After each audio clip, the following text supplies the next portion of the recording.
बस्तर जिला कांग्रेस कमेटी शहर एवं ग्रामीण अध्यक्ष द्वय का पदभार ग्रहण समारोह संपन्न। जगदलपुर शहर के राजीव भवन में बस्तर जिला कांग्रेस कमेटी के शहर एवं ग्रामीण अध्यक्ष द्वय का पदभार ग्रहण समारोह संपन्न हुआ। शहर अध्यक्ष सुशील मौर्य व ग्रामीण अध्यक्ष प्रेम शंकर शुक्ला ने पदभार ग्रहण किया। कांग्रेस कमेटी द्वारा आयोजित इस पदभार ग्रहण समारोह में मुख्य अतिथि के रूप में प्रदेश कांग्रेस कमेटी के प्रदेश अध्यक्ष दीपक बैज के अलावा जगदलपुर शहर के पूर्व विधायक रेख चंद्र जैन, पूर्व विधायक राजमन बेंजाम, वरिष्ठ कांग्रेसी नेता उमाशंकर शुक्ला, राजू शर्मा विशेष रूप से मौजूद रहे। इसके अलावा दूर दराज से आए हुए कांग्रेसी कार्यकर्ता, युवक कांग्रेसी सेवा दल के कार्यकर्ता, महिला कार्यकर्ता बड़ी संख्या में मौजूद रहे। 30,000 कुंटल चावल, गरीबों का चावल, दंतेवाड़ा के आदिवासियों का चावल सड़ गया। मुख्यमंत्री एक जवाब देने तक उन्होंने नासिब नहीं समझा और मुंह पलटकर चले गए। अगर उस जगह कोई संवेदनशील मुख्यमंत्री होता तत्काल उस अधिकारी को कार्रवाई करने के लिए घोषणा कर देता, लेकिन गरीबों का चावल सड़ता रहा, गरीबों का चावल सड़ रहा है गोदाम में, लेकिन इस सरकार को कोई फर्क नहीं पड़ता है। जल जंगल कट रहा है, सरकार को कोई फर्क नहीं पड़ता है।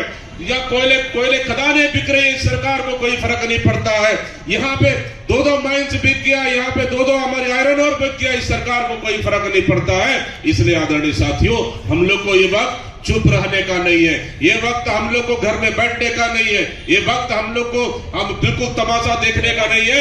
ये समय है इस सरकार से आंख मिलाकर लड़ने का और इस सरकार के खिलाफ संघर्ष करने का है। जो आने वाला समय में बहुत जल्द नए हमारे अध्यक्ष बनेंगे ब्लॉक कांग्रेस कमेटी के, चाहे हमारे बूथ कमेटी के अध्यक्ष हो, चाहे सेक्टर हो, मंडल हो, चाहे हमारे पास ब्लॉक कांग्रेस कमेटी हो या जिला कांग्रेस कमेटी, यूथ कांग्रेस, सैनिक, महिला कांग्रेस, तमाम पदाधिकारीगण जो भी अगर इस कांग्रेस के इस महत्वपूर्ण पोस्ट में बैठा है, वो पार्ट टाइम काम नहीं है, वो 24 घंटा वाला जॉब है। जिसको समय देना है वो पार्टी में आकर कहे मैं पार्टी के लिए काम करना चाहता हूं, मैं 24 घंटा समय निकालकर पार्टी के लिए काम करना चाहता हूं। वो समय चला गया आदरणीय साथियों कि हम एक बार दुकान में बैठ के दूसरे पैर हम पार्टी के लिए काम कर ले। हम लोग ये समय छत्तीसगढ़ की जनता के हक और अधिकार के लिए, लड़ाई के लिए हमको संघर्ष करना है। आदरणीय साथियों, निश्चित रूप से आने वाला समय में हम भी चाहते हैं कि बस्तर में शांति आना चाहिए, हम भी चाहते हैं बस्तर में शांति आना चाहिए। और पिछले हमारी सरकार ने बस्तर के शांति के लिए, बस्तर के विकास के लिए बेहतर काम किया है। हमारी सरकार ने पूरे बस्तर में जहां जरूरी क्षेत्रों में जहां जनता की मांग है वहां कैंप स्थापित किए। जहां विपक्ष में जनता का मुद्दा उठाने का काम दीपक बैज के रूप में दिया है, वो छत्तीसगढ़ को बचाने के लिए लड़ रहा है। इसलिए मैं कहता हूं आदरणीय साथियों, एक तरफ मुख्यमंत्री एक आदिवासी होने के नाते छत्तीसगढ़ को बेचने का काम कर रहा है, दूसरी तरफ दीपक बैज एक आदिवासी होने के नाते छत्तीसगढ़ की जनता और उनको जल जंगल जमीन बचाने के लिए लड़ रहा है। इसलिए आने वाला समय में 3 साल में हमको चुप नहीं रहना है। इस 3 साल में हमको इस सरकार को उखाड़ कर फेंकना है। इसलिए आदरणीय साथियों, हम लोग चाहते हैं कि कंधे से कंधे मिलाकर हमारे दोनों अध्यक्षों को ताकत देना है और हमारे पार्टी को मजबूत करना है। मैं इसलिए कह रहा हूं, अभी SIR हुआ, SIR में आप देखेंगे कि बिहार में कितने लाखों लोगों का वोट कट गया।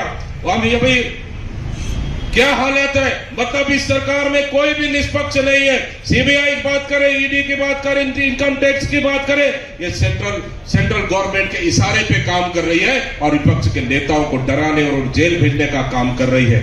लेकिन साथ ही इससे बाद भी हम लोग, हमारे नेता नहीं डरे, लगातार उसके खिलाफ भी हम लड़ रहे हैं। लोकतंत्र खतरे में, लोकतंत्र खत्म हो चुका है, इन्होंने खत्म कर दिया है।